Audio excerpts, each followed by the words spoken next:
Muy bien, el día de hoy vamos a comenzar una nueva serie de estudios bíblicos, de predicaciones que se llama Maduros en Cristo. Y se llama Siguiendo los Pasos de Santiago. Hay un libro en la Biblia que se llama Santiago, que está aquí, ¿ya? Viene después de Hebreos. Es un libro maravilloso, un libro que me encanta, un libro que lo conocí cuando tenía como 12 o 13 años y siempre lo estoy leyendo porque habla acerca de la madurez como una planta. Ustedes ven ahí una planta chiquitita, mediana, grande y que se va creciendo, se va desarrollando. De hecho, el primer capítulo de Santiago yo me lo aprendí de memoria cuando tenía 13 años y me lo sé de memoria. Se los puedo decir, pero no lo voy a hacer perder tiempo con eso. Pero me gusta este libro, me encanta este libro porque habla acerca de ser maduros. Todos nosotros, cuando vamos creciendo, nos vamos desarrollando, pensamos ir avanzando en nuestra vida. Cuando llegamos a este país, a los Estados Unidos, pensamos en desarrollarnos de mejor forma. A veces con un mejor trabajo, mejor dinero, mejores casas, mejores oportunidades. En todo sentido, queremos mejorar. No conozco a nadie en la vida que no quiera mejorar. No conozco a nadie en la vida que quiera ser un mediocre. No lo conozco. O que decida ser un mediocre. Conozco a algunos que lamentablemente no avanzan por diversas circunstancias de la vida, pero no conozco a nadie todavía. En el caso de los cristianos, de los hijos de Dios, hay un punto en la vida que nosotros debemos comenzar a crecer, a madurar, a ser diferente. Cuando nosotros conocemos a Jesús como Salvador personal, somos como esa plantita chiquitita que le ponen un poco de abono, se trabaja en él y se comienza a trabajar en la vida de la persona y comienza a agarrar firmeza en la vida cristiana. Lamentablemente, muchas veces cuando estamos en ese punto, a veces nos decepcionamos, a veces nos entristecemos, a veces suceden cosas en nuestra vida que nos hacen desanimarnos. Y dejamos el Evangelio, dejamos a Cristo, dejamos a Dios, dejamos de venir a la iglesia, dejamos muchas cosas.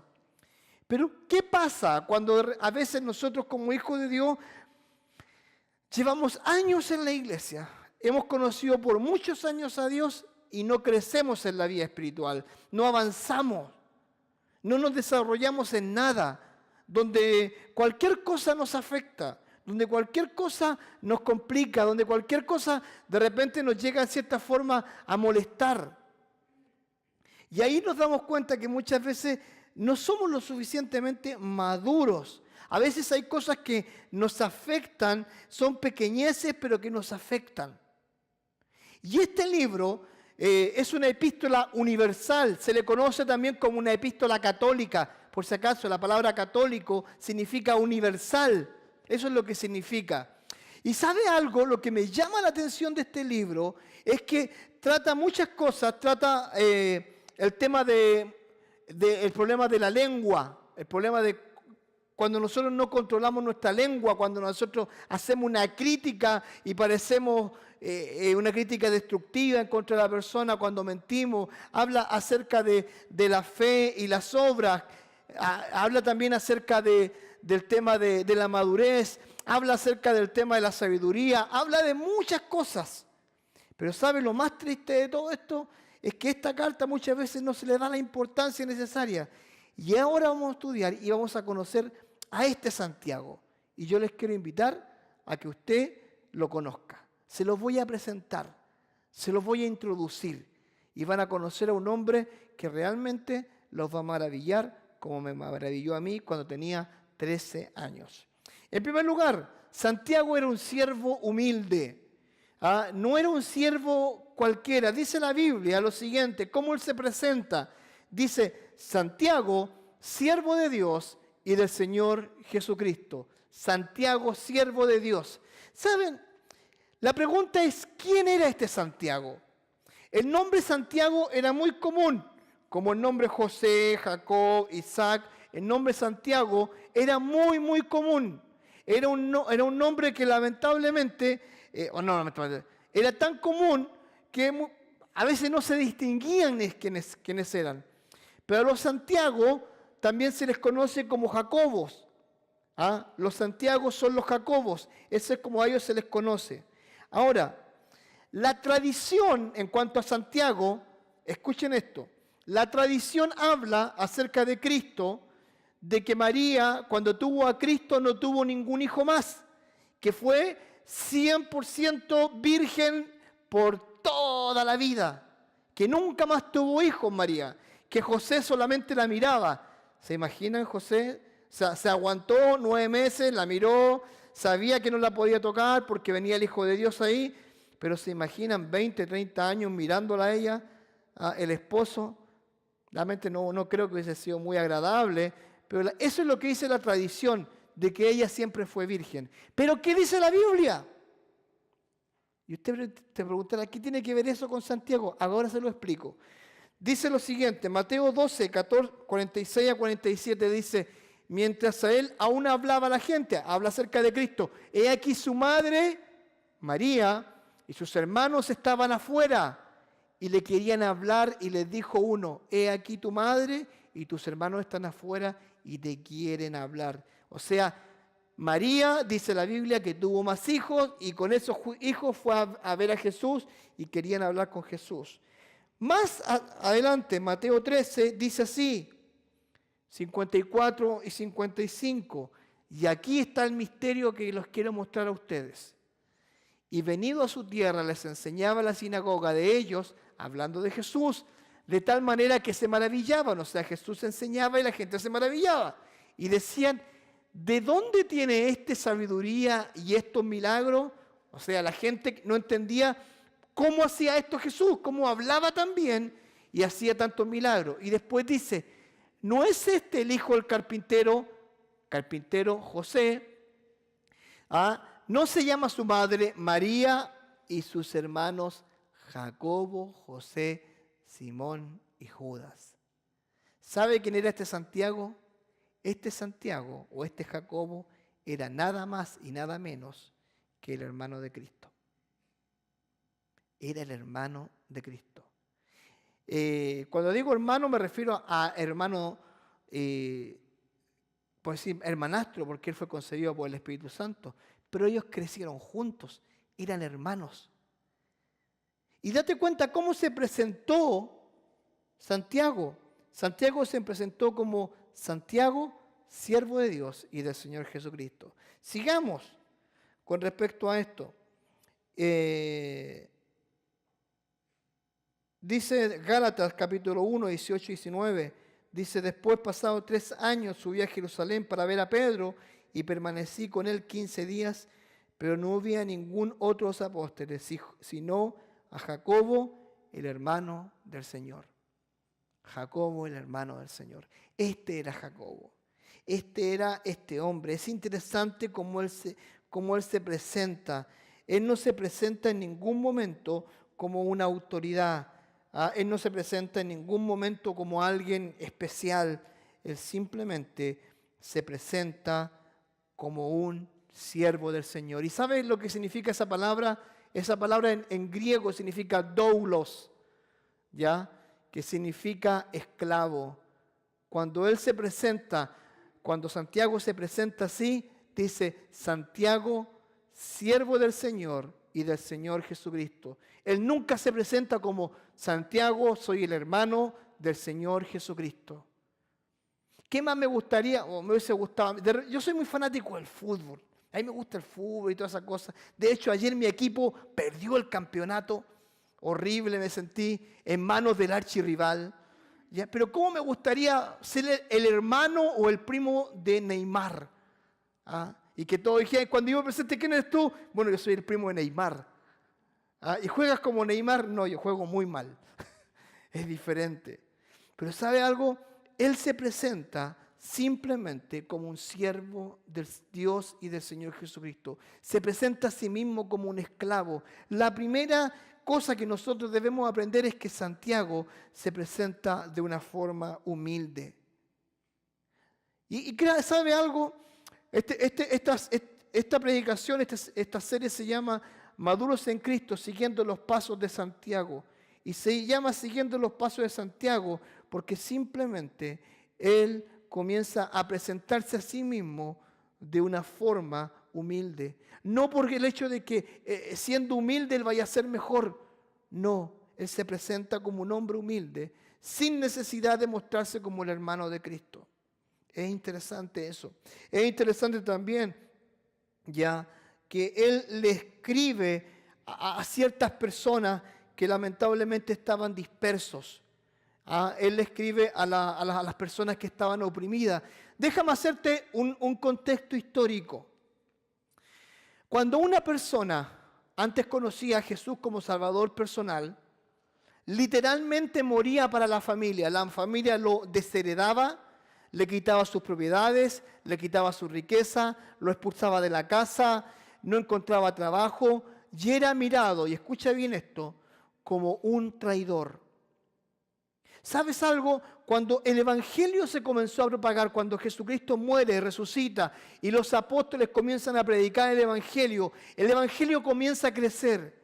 Pero ¿sabe algo? Las familias se comienzan a separar y se comienza a desparramar el Evangelio con la persecución. Mientras más los perseguían a los cristianos, más ellos se encargaban de predicar el Evangelio. Y las naciones y el mundo llegó a conocer a Cristo a través de esas personas. Ese momento se llama el momento de la diáspora. ¿Qué es lo que es la diáspora? La diáspora es la persecución. Es cuando son perseguidos. Y Santiago le está escribiendo y dice a las 12 tribus que están en la dispersión, salud. Le está diciendo ahí mismo en Santiago 1:1 a las 12 tribus, o sea, a las 12 tribus de Israel, a los que han creído en Cristo, a los que están en la dispersión, en la diáspora, a todos ellos los saludo, les doy mi bendición. Sabemos que están pasando problemas, sabemos que están pasando necesidades, sabemos que ustedes están siendo perseguidos, y escuchen bien, perseguidos por sus familiares, perseguidos por los religiosos, perseguidos por los soldados romanos, perseguidos por el mundo. Esta gente a la cual le está escribiendo Santiago es gente que está siendo perseguida. No es cualquier persona, es gente que está siendo perseguida, es gente que está sufriendo por Cristo. Hoy día nosotros no sufrimos por Cristo. Hoy día nosotros sabemos de Cristo, pero muchas veces no tenemos una relación íntima con Dios y no vivimos como Dios quiere que vivamos, pero no sufrimos por Él. Físicamente, emocionalmente, muchas veces no sufrimos por Él, porque si sufriéramos por Él, veríamos el Evangelio de diferente forma. En los países comunistas como China, el hecho de que una persona tenga un ejemplar de esto o una parte de un ejemplar de esto es condenado a muerte. Antiguamente, cuando estaba el tiempo de la Unión Soviética, allá que se llama la Unión de Repúblicas Socialistas Soviéticas, la URSS, todo ese conjunto de países que habían en ese momento, si llegaba a predicarse el Evangelio, eran perseguidos y eran muertos. Eran enviados a Siberia. Después que se levanta eso, comienza a predicarse el Evangelio de forma libre y ya la gente en esos países no sufre por el Evangelio. Porque la persecución, ¿sabe lo que produce? Produce que la gente tome la cruz de Cristo y diga, yo voy a morir por esta cruz. Pero como nosotros a veces no sufrimos, no nos interesa. No crecemos porque no sufrimos. Y Santiago le está escribiendo y le está diciendo a la gente, a las 12 tribus que están en la dispersión, a los que están sufriendo, a los que están pasando dolor, a los que están pasando temores, salud. O sea, en pocas palabras, confórmense, consuélense con Dios. Es interesante esto. Ahora, ¿por qué te digo yo que estaban pasando pruebas? Yo te voy a explicar por qué te lo digo. Y es específicamente porque ellos, en medio del dolor, vivían con gozo. En medio del dolor, este hombre está pidiendo que vivamos con gozo. Dice la Biblia en Santiago capítulo 1, 2-4, dice, hermanos míos, tened por sumo gozo cuando os halléis en diversas pruebas, sabiendo que la prueba de vuestra fe produce paciencia, mas tenga la paciencia su obra completa para que seáis perfectos y cabales. Todavía me acuerdo, hermanos míos, tened por sumo gozo cuando os halléis en diversas pruebas, sabiendo que la prueba del Señor produce paciencia. ¿Sabe algo? Todos nosotros vamos a vivir diferentes pruebas en la vida, pero acá Santiago comienza diciendo que serán diversas y que estas pruebas jamás se acabarán. Dice, hermanos míos, tened por sumo gozo cuando os halléis en diversas pruebas. ¿Cuántos de nosotros nos podemos gozar en medio de la prueba? ¿Cuántos de nosotros nos podemos gozar cuando las cosas no nos van bien? Cuando el panorama que nosotros tenemos es oscuro, es incierto. Cuando nosotros vemos las puertas que están ahí y están cerradas, vemos las ventanas y están cerradas, miramos hacia arriba y hay un techo, miramos hacia abajo y hay un piso y no hay escapatoria. ¿Cuál es nuestra actitud? ¿Cómo debería ser nuestra actitud cuando las cosas no se dan? Cuando la enfermedad viene. Dice, hermanos míos, tened por sumo gozo cuando os halléis en diversas pruebas. Suena hasta masoquista. ¿Cómo voy a tener gozo en medio de la prueba?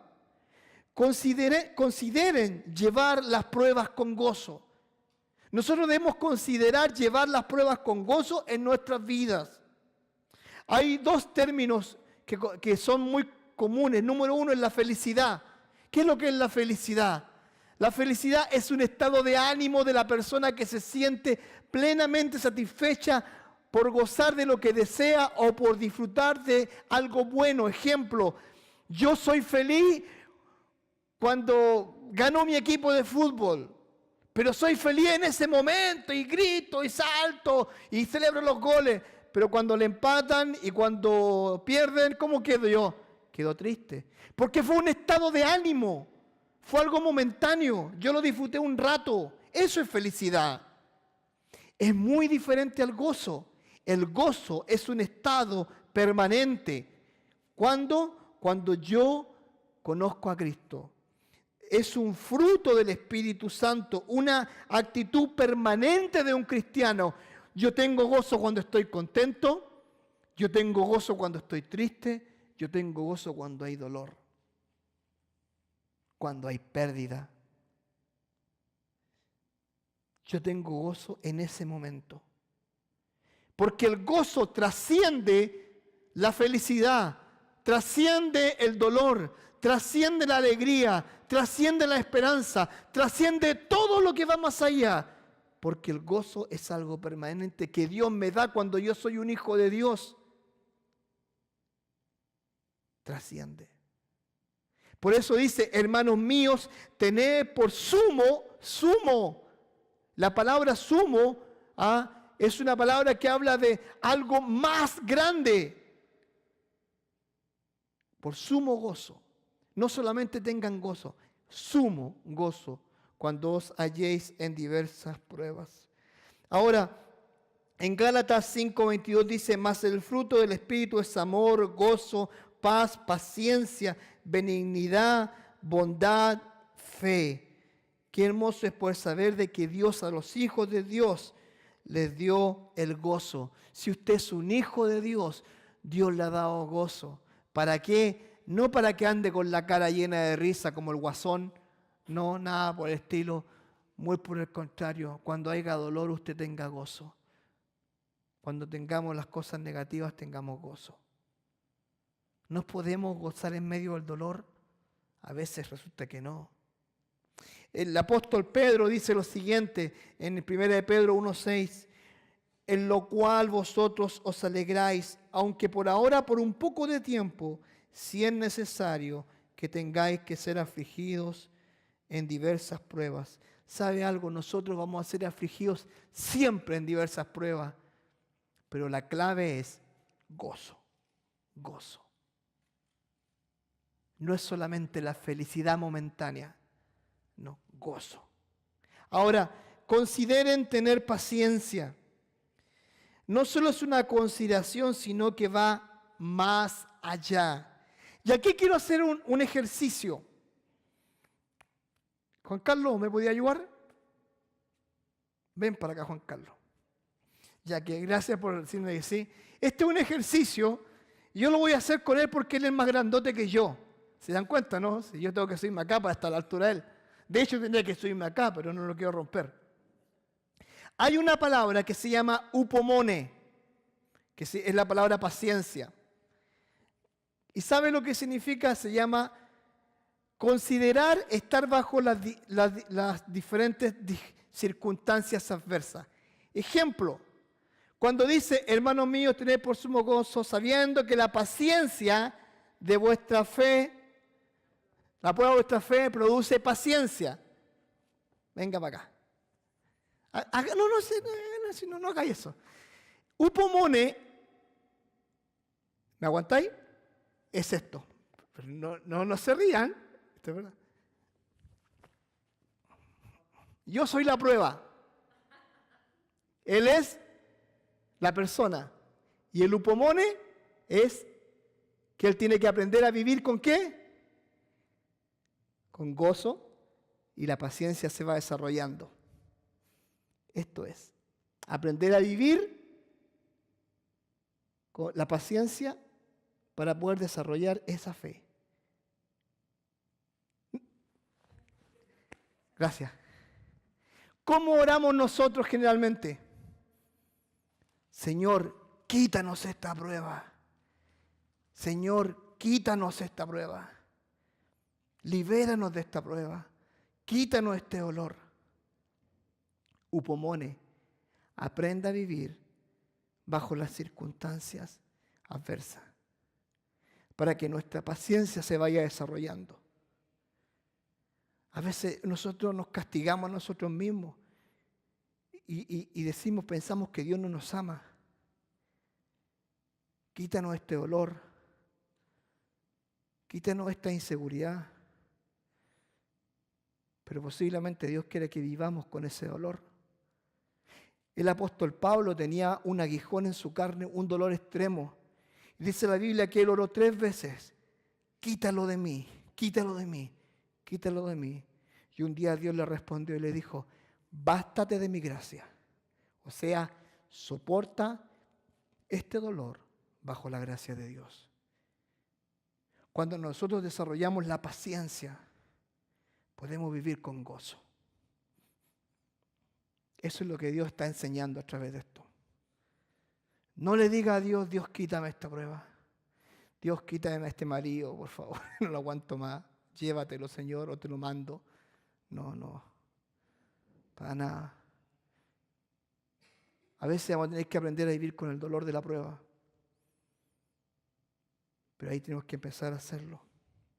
Ahora, Romanos capítulo 5, 3 al 5 dice esto.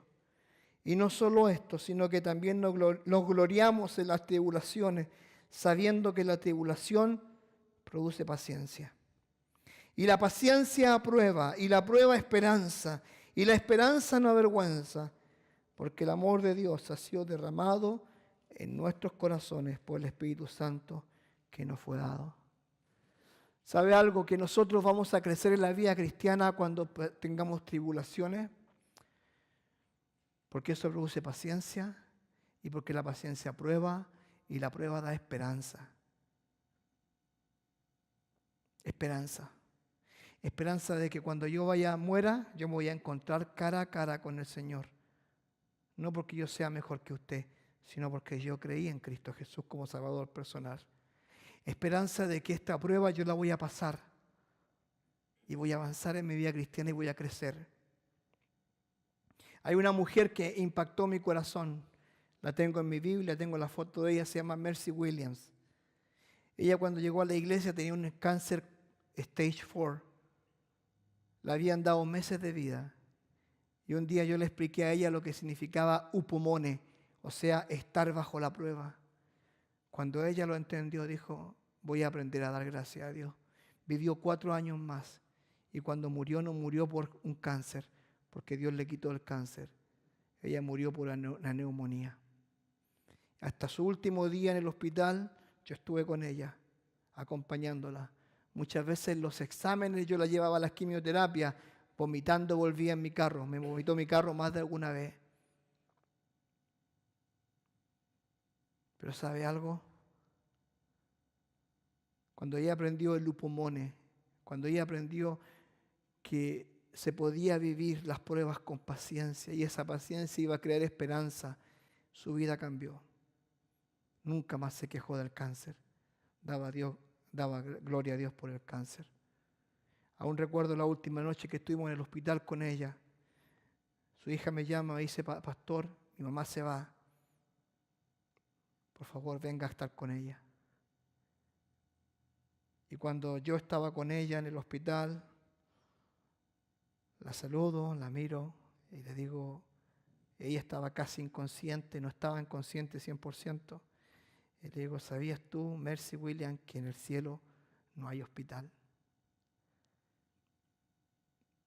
Y hay una canción de Juan Luis Guerra que se llama El cielo no hay hospital. Y se la puse y comenzó a llorar. Y me dijo, pastor, me voy al cielo y ya no voy a estar nunca más en un hospital.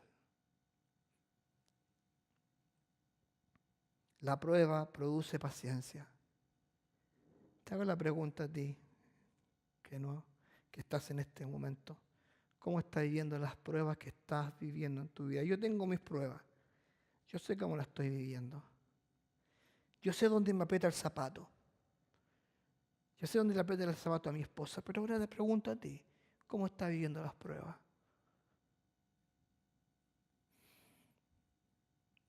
La paciencia tiene un objetivo. La prueba en nuestra vida debe lograr lo mejor de nosotros. Debe llegar a formar nuestras vidas y que seamos maduros y una madurez cabal. Nosotros decimos, yo aprendí. Señor, quítame esta prueba ya aprendí. No comprendemos que tan frecuentemente tenemos que saborear la prueba. Y escucha bien este término, saborear la prueba. Un rato más para aprender la lección. Y esta actitud de paciencia solo es posible cuando vemos las aflicciones desde el punto de vista de Dios. Tal comprensión requiere que tengamos sabiduría. Sabiduría. Sabe que el objetivo de la paciencia es que nosotros podamos ser sabios. Y dice la Biblia lo siguiente, el principio del discernimiento, que es lo siguiente. Dice Santiago 1:5, y si alguno de vosotros tiene falta de sabiduría, pídala a Dios, el cual da a todos abundantemente y sin reproche le será dada. Si alguno de ustedes, si alguno de nosotros no es sabio para vivir esta prueba, porque esta sabiduría sabe para lo que se necesita para soportar esta prueba, para vivir esta prueba. Si alguno de nosotros tiene esa falta de sabiduría y no sabe cómo enfrentar esta prueba, la Biblia dice, pídasela a Dios. Pídale a Dios que le dé la posibilidad de vivir esta prueba, ¿ya? Porque Dios se la va a dar a usted y me la va a dar a mí para que pueda vivir abundantemente y sin reproche, o sea, sin queja. Yo no me voy a poder quejar de Dios porque Dios me va a dar sabiduría para enfrentar la prueba, para enfrentar el dolor, para saborear la prueba, para tener la prueba enfrente mío y decir, Señor, gracias, gracias. Y eso es lo que a veces nosotros no entendemos.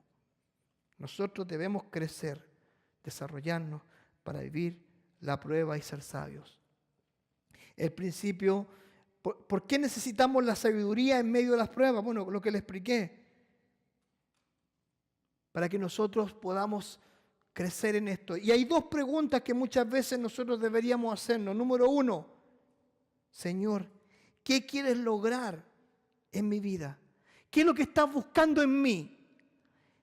¿Sabe? Cuando nosotros enfrentemos una prueba en nuestra vida, piensa en esto. Dios te escogió para algo especial. Dios te escogió para que aprendas algo de esta prueba. Y pregúntele a Dios, Señor, ¿qué quieres lograr en mi vida? ¿Qué buscas en mi vida?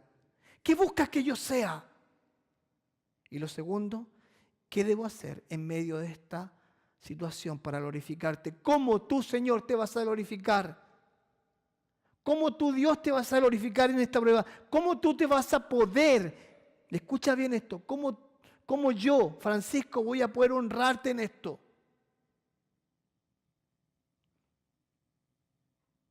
Me toca muchas veces visitar hospitales, muchas veces visitar cárceles, me toca muchas veces visitar lugares poco agradables. Y sabe, es triste cuando uno va a esos lugares y lo único que escucha son quejas. Es triste. Es triste cuando uno escucha a un cristiano quejarse de todo lo malo que le pasa. No, si desde que conocí a Cristo me va re mal. Nada me va bien, se me echó a perder el carro, perdí mi casa, mi señora se enojó conmigo, mis hijos no quieren saber de mí. Desde que me hice cristiano no me va re mal, me va mal. Antes hasta jugaba la lotería y me ganaba algo por ahí, ahora la juego no gano nada. Hasta en el Redbox, cuando saco una película, me salió la caja vacía. O sea, ¿me entiendes? A veces nosotros vivimos quejándonos. El arte de la queja, ¿sabe? Nosotros nunca estamos satisfechos. Nunca estamos satisfechos. Ojalá ganara 10 la hora. No, 12, 15, 20. Nunca, aunque ganáramos 100 dólares la hora, no nos quejaríamos. Ya nos quejaríamos. Vivimos en la queja. Pero pregúntele a Dios si usted está en medio de la prueba, ¿cómo yo te voy a glorificar? ¿Cómo tú vas a ser glorificado? El Señor Jesucristo en la cruz del Calvario dijo, Padre, entrego mi espíritu. Y fue glorificado. Y en medio del dolor, Jesucristo glorificó a su Padre. En medio del dolor de la cruz estuvo glorificándolo. El principio de la confianza en Dios, Santiago capítulo 1, versículos 6 al 8, dice lo siguiente. Pero pida con fe, no dudando nada, porque el que duda es semejante a la onda del mar que es arrastrada por el viento y echada de una parte a otra. No piense pues quien tal haga que recibirá cosa alguna el Señor. El hombre de doble ánimo es inconstante en todos sus caminos. Pero pida con fe, no dudando nada. ¿Te falta sabiduría? ¿Me falta sabiduría? Pídasela a Dios. Señor, dame sabiduría para poder sortear esta prueba, para poder vivir esta prueba, para poder glorificarte en esta prueba, para poder crecer en esta prueba. Dame sabiduría. Dice, pero pida con fe, no dudando nada. ¿Saben? Nosotros somos las personas más inseguras del mundo. ¿Ya? La mayoría somos inseguros. ¿No? Y luego dice el pasaje, pero el que duda es semejante a la onda del mar. Van y vienen, van y vienen. Así es la gente, va y viene. Me alejo de Dios, me acerco a Dios. Me alejo de Dios, me acerco a Dios. Ahora después dice, no piense, o sea, ni se lo crea, pues quien tal haga que recibirá alguna cosa del Señor. O sea, una persona inconstante, de doble ánimo, nunca va a crecer. Nunca va a poder llegar a tener una cercanía o una relación con Dios. No. Porque dice que el hombre de doble ánimo es inconstante en todos sus caminos. A veces uno se levanta con las ganas de decir, hoy día me va a ir bien, hoy día va a estar todo bien, genial, hoy día va a estar bien. Y llega así y abre la ventana y está nublado. Ya no me va a ir bien. A veces hasta el clima nos deprime. ¿Por qué? Porque el hombre de doble ánimo es inconstante. No podemos ser de doble ánimo. No podemos ser el día domingo cristiano y el domingo mundano. No podemos ser el día domingo hijo de Dios y el día lunes hijo del diablo. No podemos. O somos o no somos. O somos blancos o somos negros. ¿Qué es lo que somos? No podemos nosotros ser personas así. ¿Me entiende la idea? Por eso dice, pero pida con fe, no dudando. Fe, ¿qué es lo que es la fe? La fe es la esperanza de lo que no se ve. Yo creo en lo que no veo. Yo creo en ese Cristo que nunca he visto, pero que está en mi corazón porque lo siento ahí. Creo en eso. Por lo tanto, yo le animo a que si usted es inconstante, no sea más inconstante. Crea que Dios le va a ayudar. Por último, el principio del contentamiento. Contentamiento. Santiago 1:9 al 11 dice, el hermano que es de humilde condición. Está hablando del pobre. Gloríese en su exaltación. O sea, gloríese en su pobreza. Pero el que es rico en su humillación, o sea, el hombre rico, porque él pasará como la hierba, como la flor de la hierba, porque cuando sale el sol con calor al asador, la hierba se cae, se seca, su flor se cae y perece su hermosura, su hermosa apariencia, así también se marchitará el rico en todas sus empresas.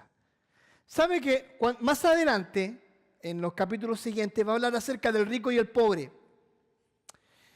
Pero aquí lo que está diciendo es lo siguiente. El rico, el pobre, gloríese en su pobreza.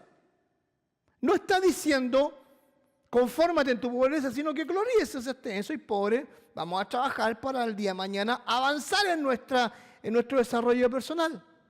Pero el rico le dice, sé humilde, porque si no lo eres, tu riqueza se va a marchitar, se va a podrir y se va a acabar.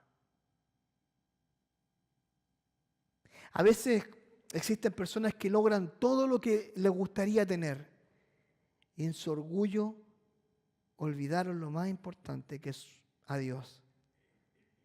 Olvidaron a las personas, arrollaron a personas, se fueron en contra del mundo. ¿Pero de qué les sirvió? ¿De qué les sirvió? Yo soy un admirador y me he leído los libros de Steve Jobs. Me gusta el dueño, el creador de Apple, de Pixar, ya, un hombre grandioso, un genio. A los 56 años perdió su vida. Perdió su vida. Un cáncer se lo llevó. ¿Sabe? Uno de los últimos discursos en los cuales él está hablando a la juventud, él llama a disfrutar la vida. Uno de los grandes, el creador de una de las empresas de ventas por internet que se llama Alibaba, él dice, ¿de qué me sirve trabajar tanto? Si muchas veces perdió familia, perdió contacto con los hijos, perdió relaciones. A veces no disfrutamos las cosas que Dios nos da porque vivimos afanados por el día de mañana.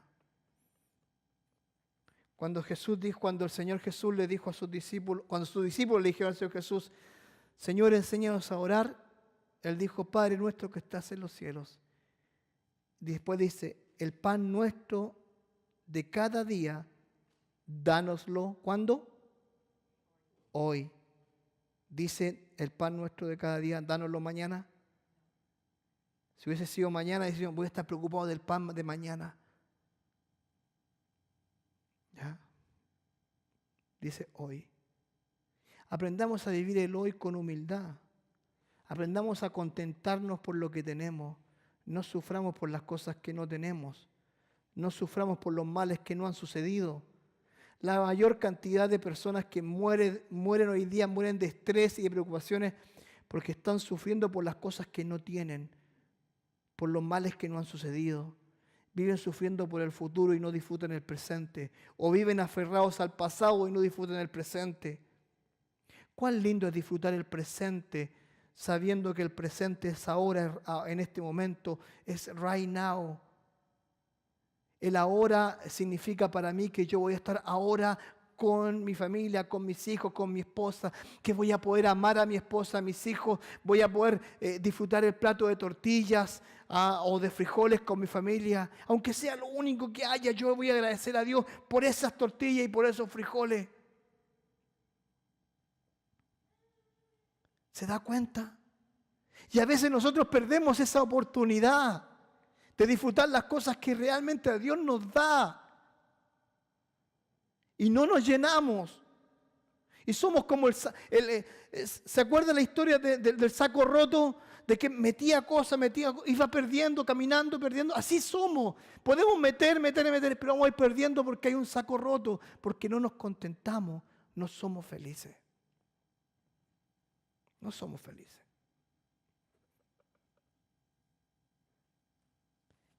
Para concluir, Santiago nos quiere guiar hacia el camino de la madurez. Pero para poder lograr esto debemos ser capaces de aprender a enfrentar las pruebas. Aprender a vivir bajo la presión del dolor, de la angustia, de la escasez, aún de la pérdida de algún ser querido. Esto es un proceso que dura toda la vida. Es un proceso que terminará cuando Cristo venga por nosotros y es un proceso que debemos de aprender de lo contrario. Entre comillas, prueba no pasada será una prueba repetida. Que el gozo sea nuestro mayor aliado en medio de las tormentas de la vida. Que el gozo sea nuestro mayor aliado en medio de las tormentas.